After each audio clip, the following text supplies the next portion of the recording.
Irmãos, que alegria poder estar junto com você aqui. E como eu já tenho sido abençoado aqui nesse culto. Cada palavra ministrada, cada canção que nós cantamos, que bênção é sentir o Senhor nos carregando no colo ao descanso. E dizendo: acalma, quieta, confia em mim, porque eu tenho cuidado de você. Que alegria poder estar junto aqui com você para receber esse cuidado de Deus nas nossas vidas, esse descanso que Deus pode trazer a mim e a você, essa paz que excede todo entendimento. Muito bom ter você aqui, você que nos visita. Tem um irmão muito especial lá da Primeira Igreja Batista de Divinópolis aqui conosco, o irmão João Batista. Os meninos estiveram aqui no começo de junho lá de Divinópolis, da igreja lá de Divinópolis. Hoje nós temos um irmão aqui participando conosco, amigos queridos, meu e da Carol aqui também, tantos visitantes. Você é muito bem-vindo por estar aqui, é muito bom ter você para juntos nós celebrarmos Jesus e recebermos esse alívio, essa palavra que Ele tem a mim e a você sobre ansiedade. E nós temos aí atravessado então um longo e difícil inverno da alma, o título dessa série de mensagens. Temos encontrado ou trilhado um caminho tantas vezes difícil na vida, na minha e na sua vida. Quando nós passamos por momentos como esses, como o do medo, que nós falamos na primeira semana, ou como do cansaço que falamos na semana passada, nós nos vemos em situações realmente difíceis, em situações que realmente nos deixam paralisados, nos deixam esgotados, nos deixam incapazes de prosseguir. E eu não sei se você já se viu numa situação assim, mas nós temos visto que faz parte da vida momentos como esse. Então o que eu e você devemos fazer é nos preparar para enfrentar essas circunstâncias, para passar pelos invernos da alma que nós atravessamos. É muito interessante porque falar sobre ansiedade é um pouco diferente. Embora os assuntos estejam, de certa forma, todos esses 5 temas que nós estamos tratando nessa série, eles estejam interligados, mas a ansiedade, ela tem um viés diferente do medo e do cansaço que nós tratamos na semana passada. Porque o medo e o cansaço, eles são circunstâncias reais, circunstâncias palpáveis, circunstâncias que se colocam diante de nós e que nós vemos aquilo acontecendo diante de nós. Por exemplo, no primeiro domingo falamos sobre os discípulos atravessando o mar da Galileia e lhes sobreveio uma tempestade. Então o medo tomou conta deles por causa daquela tempestade que veio sobre eles. No cansaço, na semana passada, nós falamos sobre como essa vida, sobre como a forma como o ser humano que se afastou de Deus tem vivido essa vida, traz cansaço, traz um fardo, coloca um peso, e ele vai caminhando e ele sente aquele peso na caminhada, e aquilo exaure a sua vida, aquilo exaure as suas energias. A ansiedade, por outro lado, ela é uma preocupação, separando a palavra.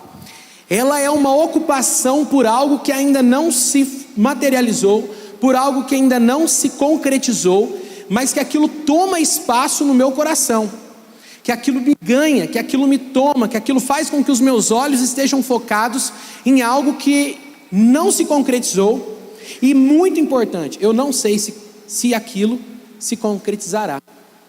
Eu não sei se aquela preocupação que eu tenho, de fato acontecerá daquela forma. Quantas vezes você fica preocupado que o seu chefe chamou você para ter uma conversa, sexta-feira, 5 da tarde, aí você fica o final de semana inteiro preocupado, falando: meu Deus, o que será? Chega lá, era um assunto tranquilo, não precisava de você ter ficado preocupado em nenhum momento por aquilo.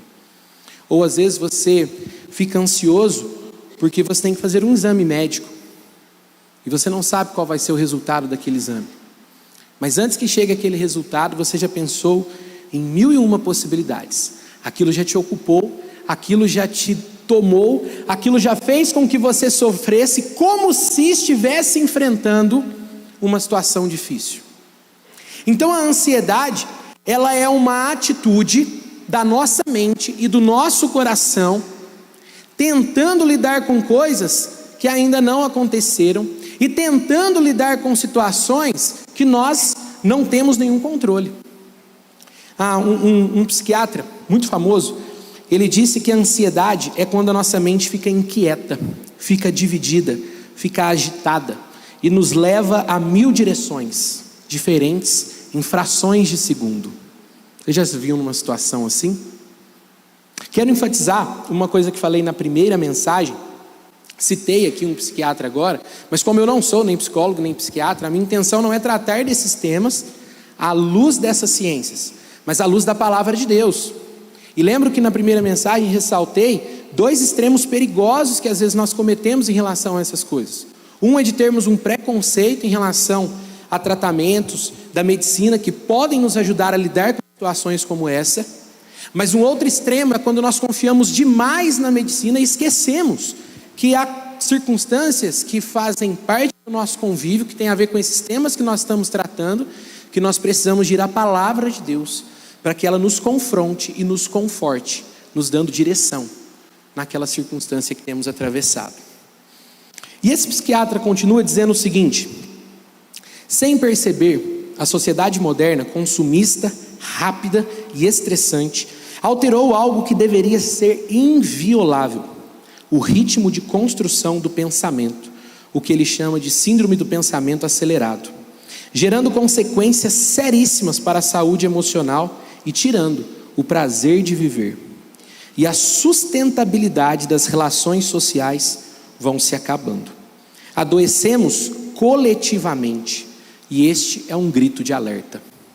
Essa é uma circunstância, a ansiedade é um dos males que mais tem crescido no nosso mundo, que mais tem tomado lugar, não porque ele não fosse, não porque ele já não exista há muito tempo, mas porque há um agravamento da nossa forma de viver nesse mundo, das tônicas que temos dado à nossa vida, das ênfases que temos dado à nossa vida, há um agravamento dessa ansiedade, como eu disse, citando o psiquiatra, essa mente inquieta, dividida, extremamente preocupada, tentando agir e solucionar um problema que ainda não se colocou. Então você monta na sua mente 3, 4 cenários, e qual seria a sua atitude diante daquela hipotética situação?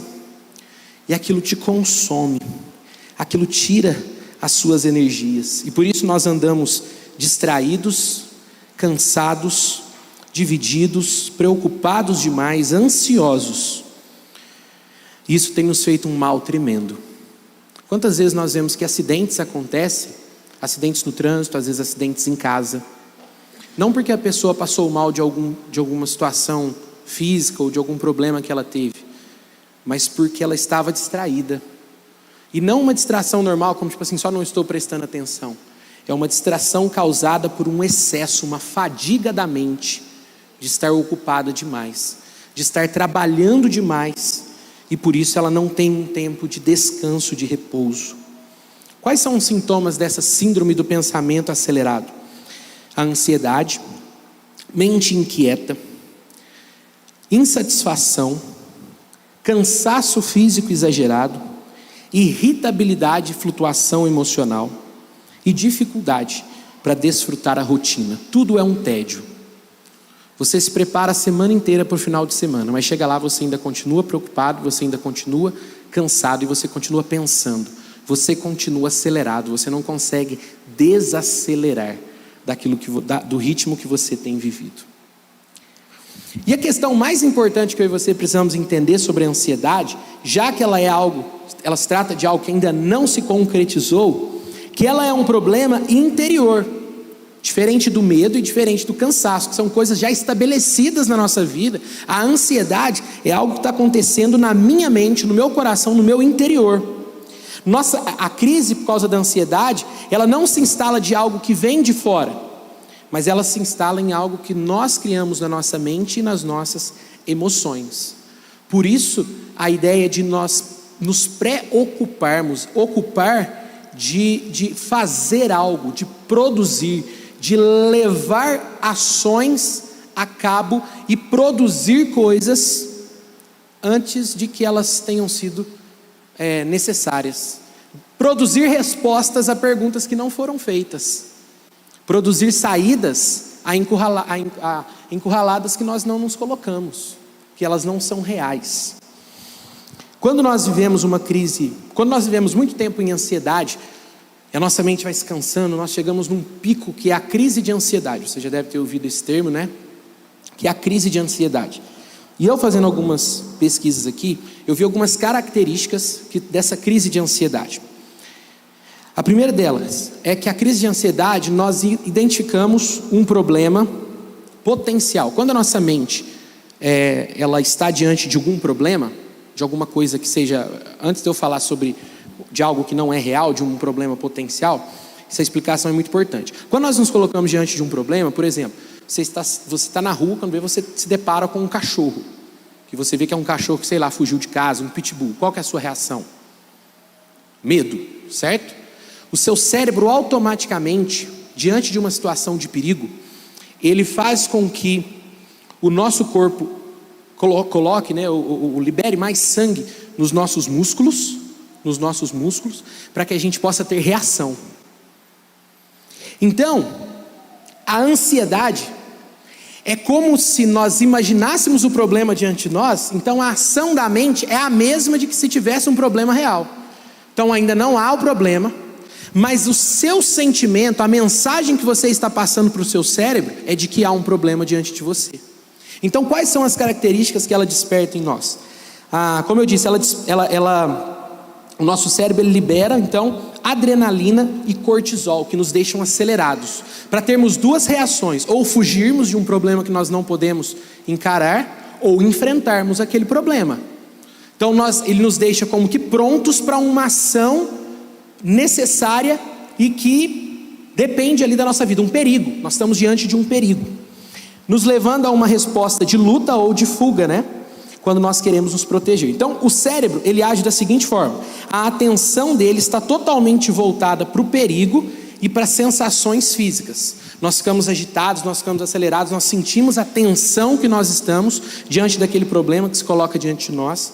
Os pulmões, há um aumento da frequência respiratória, como se o ar estivesse faltando, e há até uma sensação de desmaio, porque a sua respiração ela está ofegante, ela está maior, mas não está, vamos dizer assim, não está sincronizado. Não é essa a expressão, claro, da medicina, mas é como se não estivesse sincronizado. Então dá uma sensação como se estivesse faltando o ar, como se você fosse ao desmaio. Os nossos músculos, é enviado mais sangue, há uma tensão muscular, a pele fica pálida e gelada, porque o sangue saiu da pele e foi para o músculo, para dar força para a gente poder reagir, ou em fuga, ou em luta, ao perigo que se coloca diante de nós.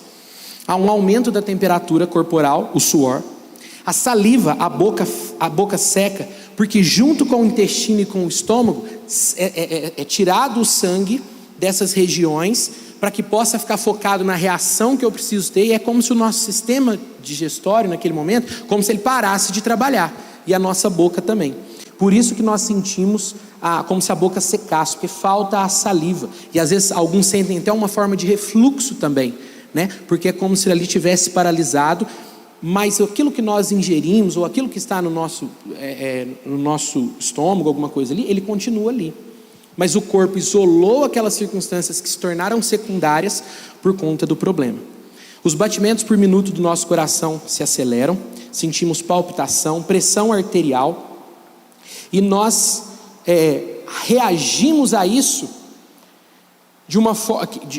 Quando nós lidamos com a ansiedade muito tempo, nós caímos nessas características da crise de ansiedade, e ao lidarmos com essa crise de ansiedade é onde chegamos a alguns colapsos, é onde chegamos, se isso não for tratado e parado num determinado momento, onde caem nas depressões, porque o corpo chega num extremo, num limite. Então veja que há uma coisa muito importante. Quando eu digo uma coisa, talvez eu não tenha citado ainda, ou não me lembro.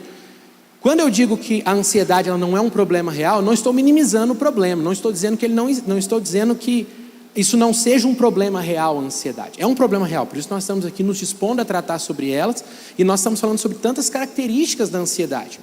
Mas é importante a gente entender que uma grande parcela dos problemas causados pela ansiedade é essa forma como nós colocamos ou nós vemos e lidamos com as situações.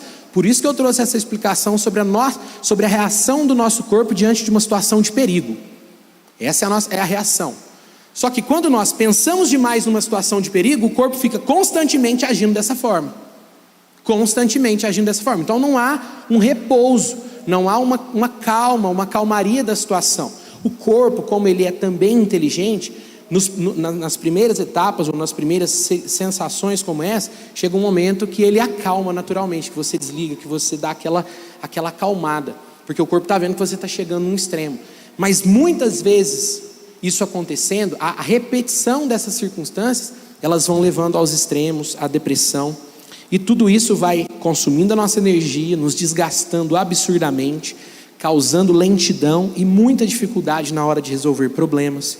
O cérebro fica voltado só para os perigos e deixa de ver outras soluções. Piora a nossa concentração. Quando isso acontece, é realmente ruim, é muito ruim. Mas aquela circunstância que nós estamos diante dela, quando é a ansiedade trabalhando, não é uma situação real. É uma situação que nós temos colocado diante de nós mesmos. O que nós podemos fazer diante de uma situação assim? O que nós podemos fazer diante desses quadros da nossa vida? Qual socorro, alívio e direção de Deus Ele pode nos trazer? Sobre pensamentos, tem uma frase que eu acho muito interessante do reformador Martinho Lutero. Ele dizia assim: nós não podemos impedir que os pássaros voem sobre a nossa cabeça, mas nós podemos impedir que eles façam ninhos. Essa frase é muito interessante. Nós não podemos impedir que os pensamentos venham até nós, mas nós podemos ter algumas ações que impeçam que eles façam ninhos na nossa mente e permaneçam ali. Um grande homem de Deus passou por situações que poderiam ter feito dele um ansioso de marca maior, alguém rendido e refém das preocupações que essa vida pode trazer. Abra sua Bíblia no texto de Filipenses capítulo 4, versículo 4. Nós vamos falar um pouquinho sobre esse homem. Já lemos um pouco desse texto aqui, uma palavra muito boa e que fala ao nosso coração. E eu quero continuar pensando um pouquinho com você aqui sobre esse grande homem de Deus que escreveu essas palavras aos seus irmãos em Filipos, né? Aos seus irmãos em Filipos. Filipenses capítulo 4, versículo de 4 a 9.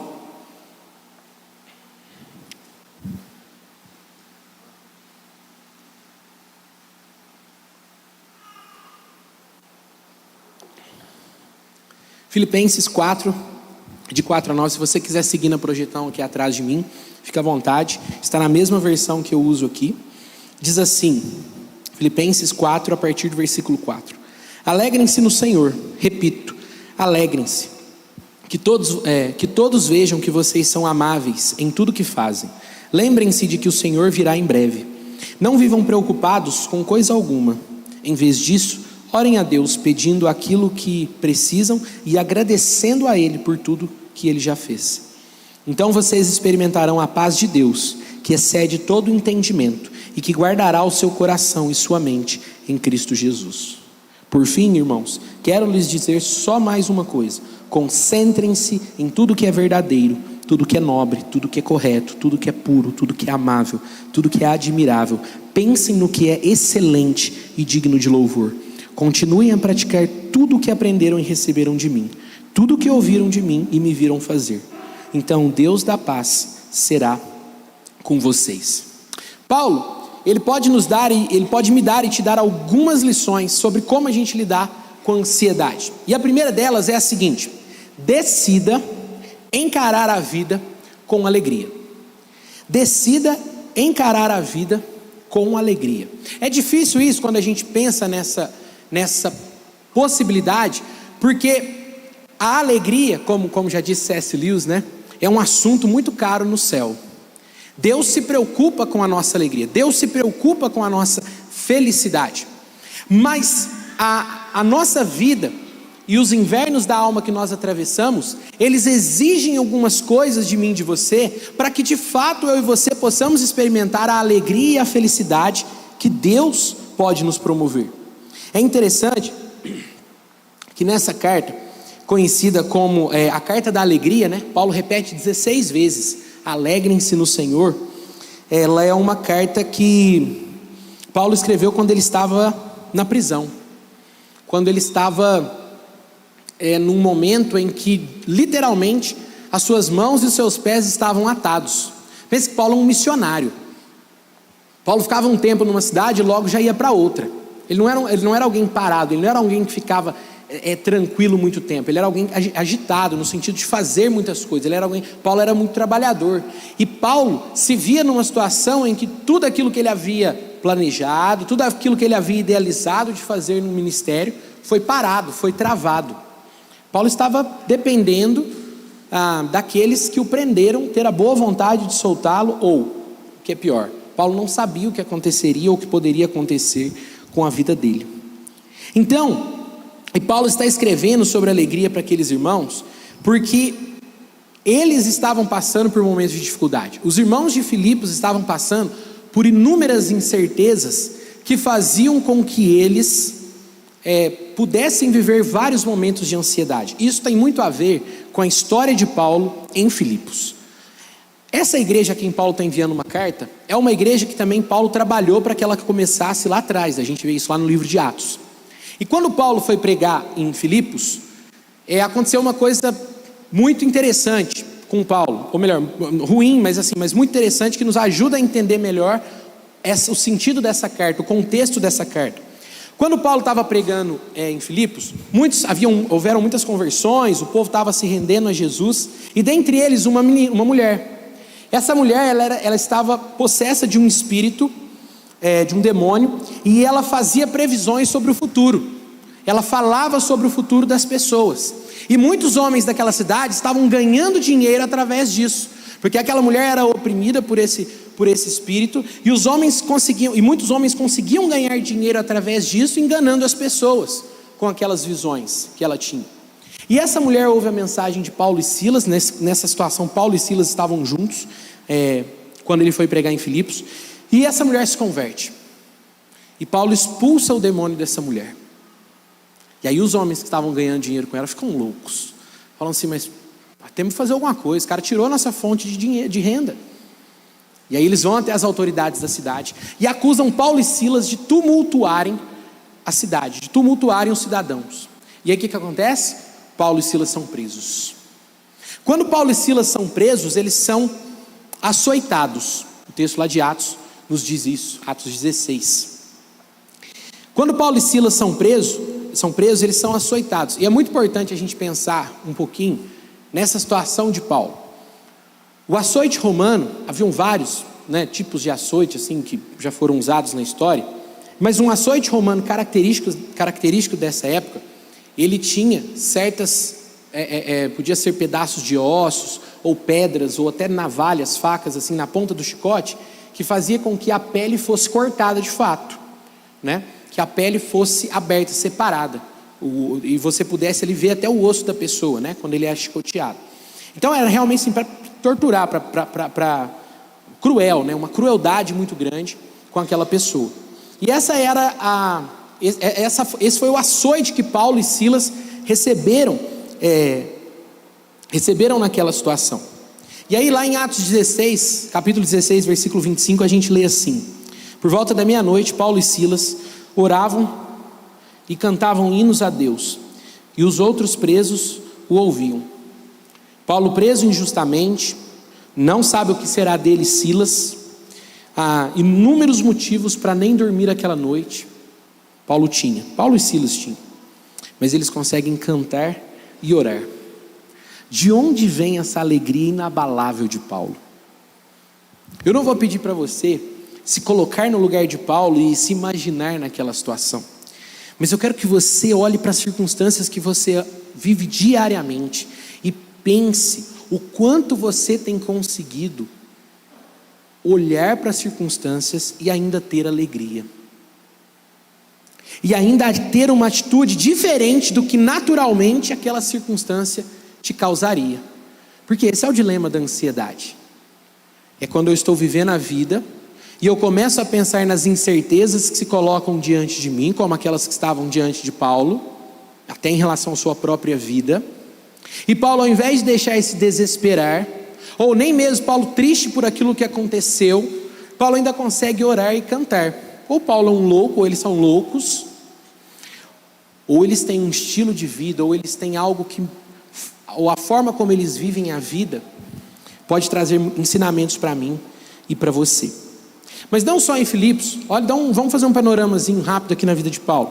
Perseguido em Damasco, rejeitado em Jerusalém, abandonado em Tarso, acusado em Troade, apedrejado em Listra, 3 vezes preso, sofreu naufrágio, e quando ele sofreu esse naufrágio, antes do navio de fato afundar, o capitão tinha se visto perdido ali, e ele precisou jogar os alimentos fora, e eles ficaram vários dias passando fome naquele navio. E quando eles sobrevivem ao naufrágio, chegam na ilha de Malta, Paulo é picado por uma serpente, e o texto diz que era uma serpente mortífera, né, que tinha, o veneno dela era capaz de matar uma pessoa, mas Paulo não morre naquela situação. E Paulo termina o livro de Atos preso em Roma. Paulo foi um fracasso, humanamente falando. Paulo foi um fracasso. Circunstâncias só ruins parece que cercavam e faziam parte do contexto da vida de Paulo. E quando ele vai escrever Filipenses, ele diz assim, Filipenses capítulo 1, versículo 12: quero que saibam que tudo o que aconteceu comigo tem ajudado a propagar o evangelho de Cristo Jesus. Como Paulo consegue viver assim? Como Paulo consegue ter alegria diante de tantas e tantas tristezas e frustrações? Paulo descobriu que a nossa felicidade não depende das circunstâncias da nossa vida, mas é uma decisão interior. Paulo decidiu encarar a vida com alegria. E quando eu e você decidimos encarar a vida com alegria, nós entendemos o seguinte: agora não há mais problemas e não há mais incertezas. É isso? Não, as incertezas continuam ali. Deixa eu falar uma coisa sobre o livro de Eclesiastes, que é muito interessante. Quando a gente abre Eclesiastes, está escrito o que no começo do capítulo lá? Tudo é vaidade. A palavra original que está ali não é a palavra vaidade, é a palavra vapor. Mas o sentido de vapor que está escrito ali, a forma como aquela palavra era usada no hebraico antigo, é de um nevoeiro, é de um vapor que tira, é de uma densidade do ar que tira a nossa visão. Isso é a vida. Salomão está dizendo, a vida é assim. A gente não pode mudar o que aconteceu ontem e não sabe o que vai acontecer amanhã. É mentira isso? Alguém sabe o que vai acontecer amanhã? Deus nos colocou numa situação em que eu estou completamente preso e de mãos atadas ao presente. Eu não posso fazer nada pelo passado, nem pelo futuro. Por quê? Dependência dele. Nós nunca fomos criados para viver independentes. Nós nunca fomos criados para tentar viver a vida longe de Deus, como muitos têm feito. Nós somos criados para viver dizendo a Ele todos os dias: Pai, dá-nos o pão nosso de cada, não é do mês, não é do ano, não é de um investimento que vai render para mim tanto tempo lá. Não estou criticando quem faz investimento, viu? Pode continuar fazendo, mas se a sua segurança vier dele, você vai andar muito ansioso. Se a sua segurança vier de qualquer coisa dessa vida, você andará ansioso. Pense no agricultor. Ele lança a semente ele já investiu no solo antes de lançar a semente, comprou uma semente geneticamente potencializada, certo? Comprou a semente geneticamente potencializada, comprou os adubos necessários e da melhor qualidade, mas ele tem certeza que vai chover? Então ele investe num sistema de irrigação. Ele tem certeza absoluta de que mesmo ele tendo feito tudo isso, vingará e dará fruto tudo que ele plantou? Ele não tem essa certeza. Ninguém tem certeza do amanhã. Então encarar a vida com felicidade, encarar a vida com alegria, é saber que uma vez que eu sou tão limitado em relação ao futuro, tão limitado em relação ao passado, que eu tenho somente o presente, eu vou dar o próximo passo da minha vida confiando no Deus que cuida de mim. Paulo fazia assim. Paulo decidiu encarar a vida com alegria, porque ele dava o próximo passo confiando no Senhor, no Deus da sua vida. Paulo entendeu que depender das circunstâncias é muito frágil. As coisas mudam numa velocidade alucinante. Os cenários mudam de uma forma muito rápida. Os governos mudam. Os poderes mudam. Aquilo que antes estava claro como dia, rapidamente se torna fosco e você não consegue ver direito, e quando vê a situação já mudou e está um completo caos. Isso não é para nos colocar numa situação de desespero, mas nos mostrar que o caminho que temos vivido, tentando controlar a nossa vida, tentando nos preocupar com as coisas que se colocam diante de nós, é um trabalho falido, é um trabalho que não nos dará o que nós procuramos.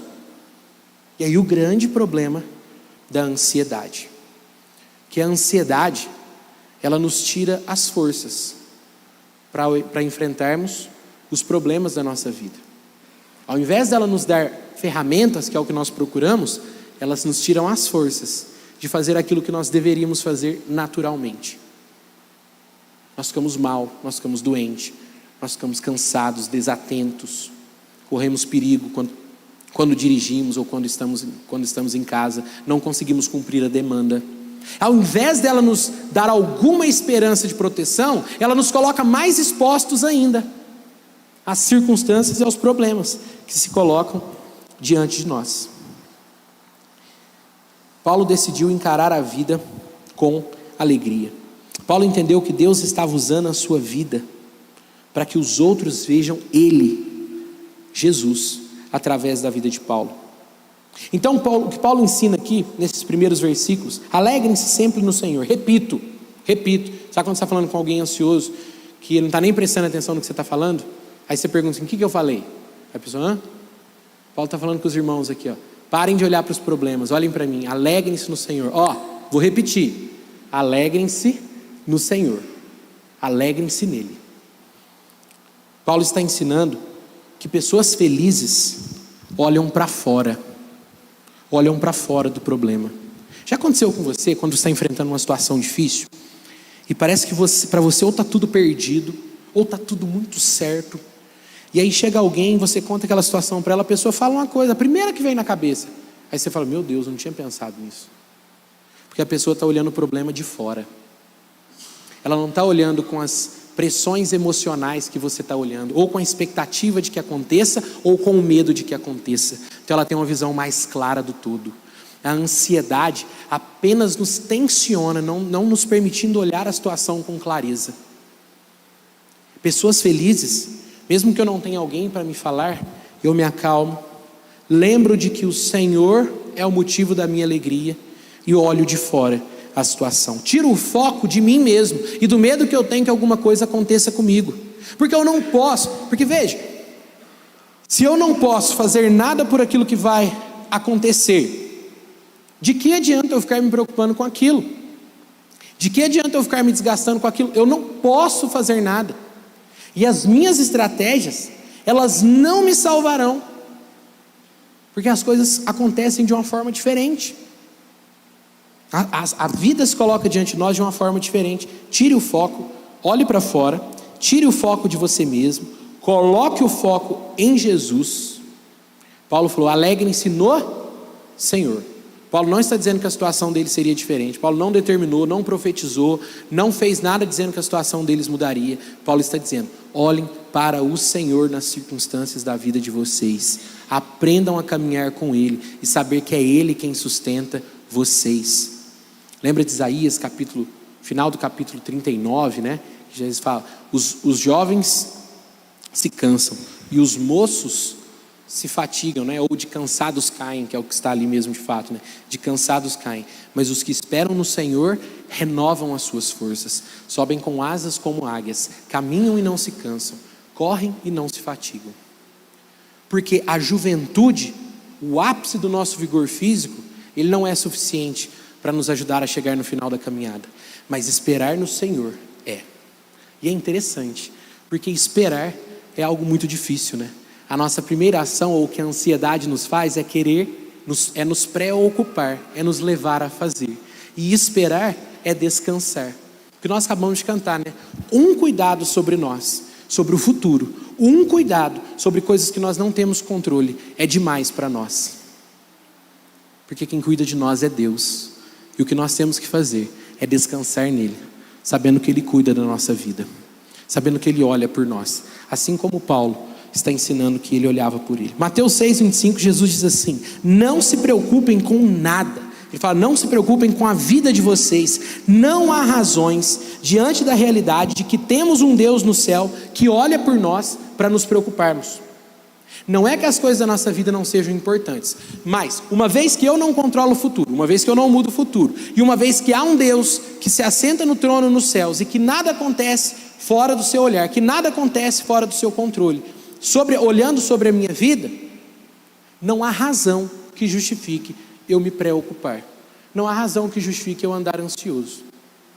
Porque se eu andar ansioso eu não vou conseguir mudar o futuro, e eu não estou olhando para os céus e reconhecendo que há um Deus pronto e disposto a cuidar de mim. É a mesma palavra, por ser grego, né? Quando Jesus diz a cópia em grego, é a mesma palavra que Paulo usa aqui. E é interessante, no versículo 6, Paulo diz assim, ó: não vivam preocupados com coisa alguma. Em vez disso, orem a Deus pedindo aquilo que precisam e agradecendo-lhe por tudo que ele já fez. Não vivam preocupados é uma palavra muito interessante. No grego, não vivam ansiosos, né? É uma tradução, não estejam ansiosos. Mas a ideia é de alguém dividido, como eu dei o exemplo aqui, né? Às vezes você está lá em casa, a esposa está falando com você e você não está prestando atenção no que ela está falando. Isso não acontece lá em casa, acontece em qualquer outro lugar, menos lá em casa. A esposa está falando com você e você está com a cabeça lá no problema que você tem que resolver, lá na circunstância, naquela situação. Ou o contrário também, você está lá no churrasco, que era para você estar em paz, e você está pensando naquele problema que você tem que resolver. Você vai para assistir um filme, para descansar a cabeça, mas quando você para assim, que você volta do momento de transe que você estava, do seu problema, você fala assim: vixe, não estou nem entendendo o que está acontecendo no filme aqui, eu já perdi as cenas anteriores. A gente vive dividido. Eu não estou no presente porque eu estou vivendo com o futuro. Essa é a ideia da palavra. Não vivam divididos, porque não vai adiantar nada você estar dividido, preocupado com o futuro. Nossas ansiedades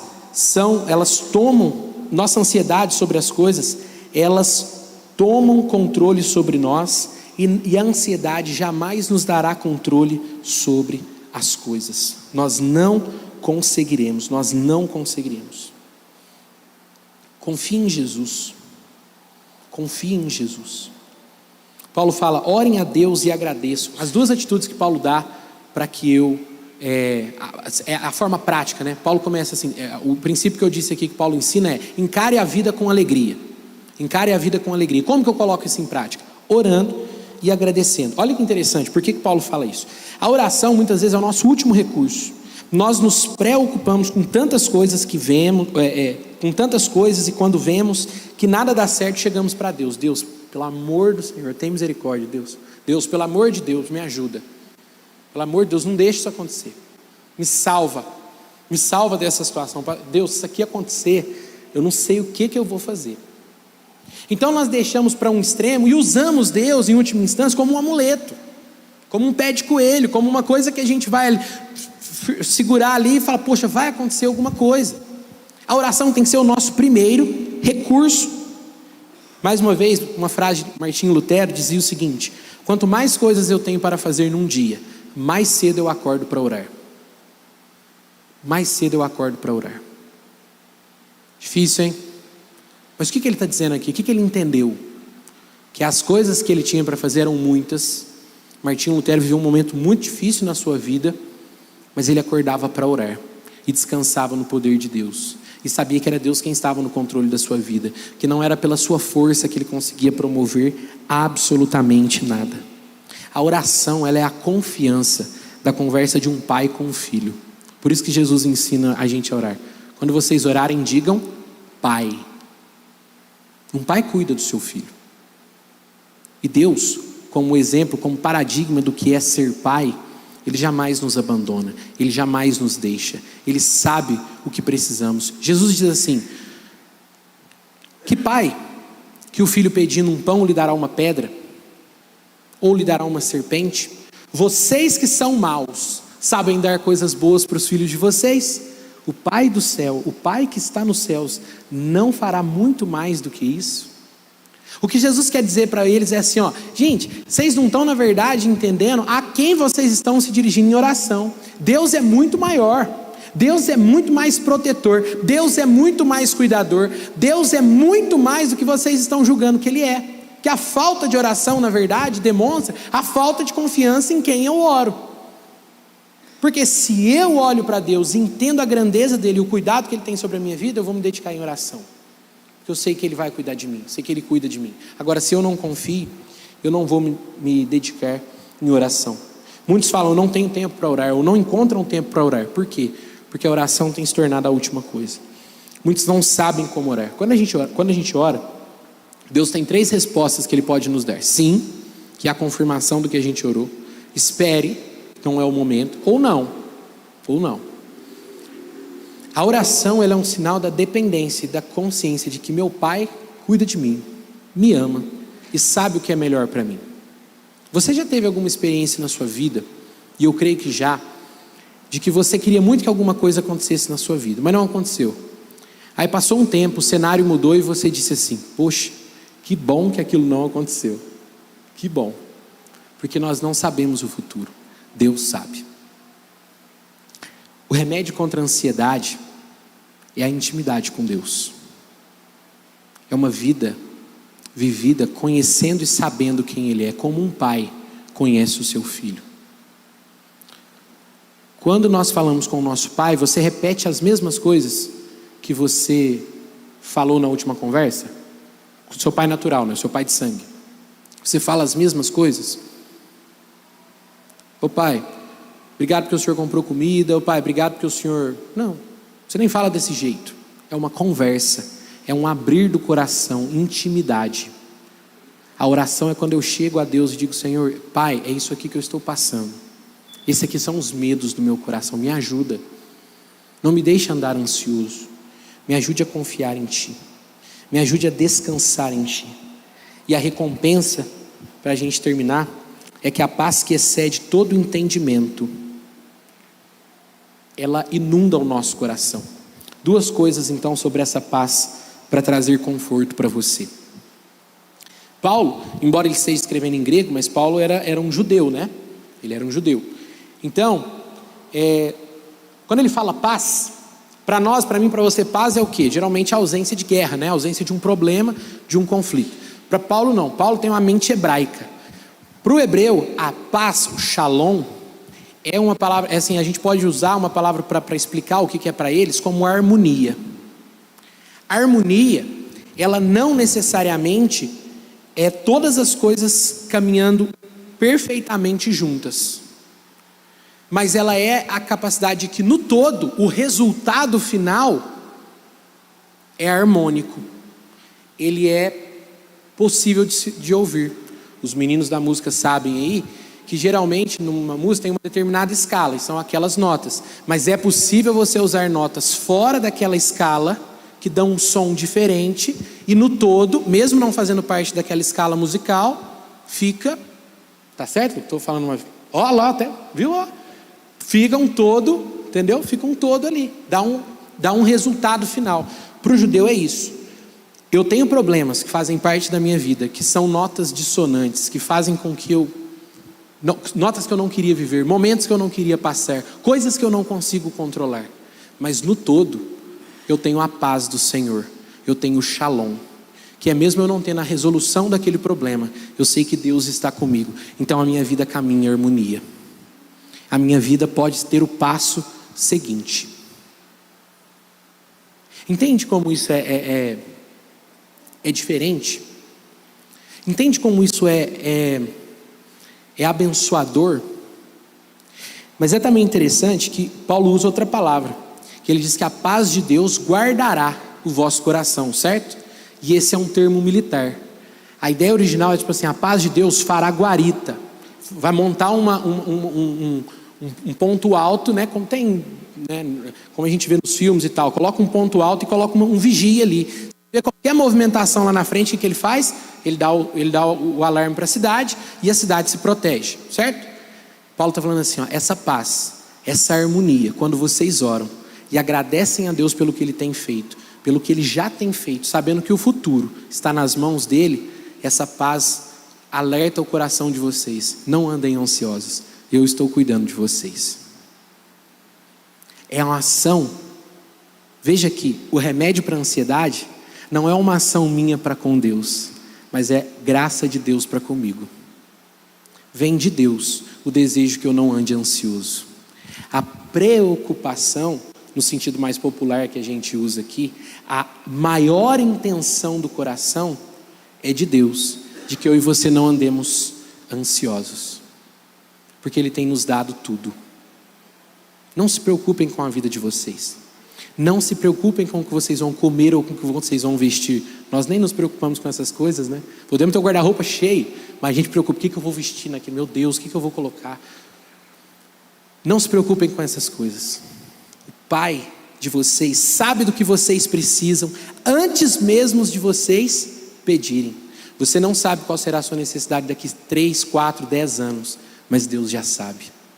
Porque Ele é. Ele não está no tempo, preso como eu e você ao presente. Ele criou o tempo. Me colocou e te colocou aqui, para que eu e você vivamos dependentes dele. O remédio para a ansiedade é uma intimidade crescente com o Senhor. Lembre-se da frase de Martinho Lutero. Você não pode impedir que os pensamentos você não pode impedir que os passarinhos voem sobre a sua cabeça, mas você pode impedir que eles façam ninhos. Por isso eu quero orar por você agora, com você, para que Deus te ajude, me ajude. Uma coisa que eu falei para o irmão aqui quando eu estava no começo da mensagem, é o quanto eu apanhei essa semana para fazer essa mensagem, né? O quanto eu vi coisas que eu preciso colocar em prática na minha vida. Então vamos orar juntos, pedindo a Deus que não nos deixe nos preocupar com nada, porque Ele tem cuidado de nós, porque o olhar dEle é sempre atento. O nosso vigia, o nosso guarda, ele não dorme, ele não cochila em serviço. Ele está sempre olhando por mim e por você. Meu Deus, meu Pai, nós nos colocamos diante do Senhor agora, pedindo a Tua graça, Tua misericórdia, o Teu auxílio. Temos aqui, Senhor, a começar por mim, corações ansiosos, corações que ficam preocupados com o amanhã, com as pessoas que amamos, com problemas ou crises que podem vir, situações que em última instância nós não controlamos, Senhor. E o Senhor queria que fosse assim, que nós não as controlássemos, para que nos lembrássemos do quão necessitados somos do Senhor. Que ao invés, Senhor, da ansiedade nos levar a extremos ruins na nossa saúde mental, emocional, que ao invés, Senhor, de nos depararmos com um sombrio inverno da alma, da depressão, Senhor, por causa de ansiedades que vêm ocupando o nosso coração e são crescentes, que nós encontremos o ensolarado caminho da intimidade com o Senhor, da certeza de que, independente de quantas coisas nós tenhamos para fazer num dia, o que nós mais precisamos é nos colocar em oração diante do Senhor e saber que antes de nós pedirmos, antes de que nós tenhamos tomado consciência da necessidade, o Senhor já olha por nós. Tem misericórdia, Senhor, de mim, tem misericórdia dos meus irmãos, que sejamos levados a essa intimidade, a essa confiança e a essa fé, que o Senhor como Pai é digno, que o Senhor como Pai nos chama a ter. Em nome de Cristo Jesus que eu oro. Amém, Senhor. Amém. Amém, meus irmãos. Que Deus abençoe ricamente a sua vida. Não é fácil. Não é fácil. A cada domingo parece que o inverno se torna mais apertado, né? O inverno se torna pior. Falando de temas complicados, de situações difíceis que fazem parte da minha e da sua jornada aqui nessa vida. Semana que vem falaremos sobre depressão. E eu convido você a estar aqui conosco. Mais uma vez foi muito bom ter você aqui para juntos ouvirmos essa palavra do Senhor. Que nos alegremos nele. Que nessa semana, independente das circunstâncias que nós não controlamos, que se colocarão diante de nós amanhã, nós consigamos nos alegrar nele, porque ele tem cuidado de nós. Amém? Que Deus te abençoe. Fique em pé.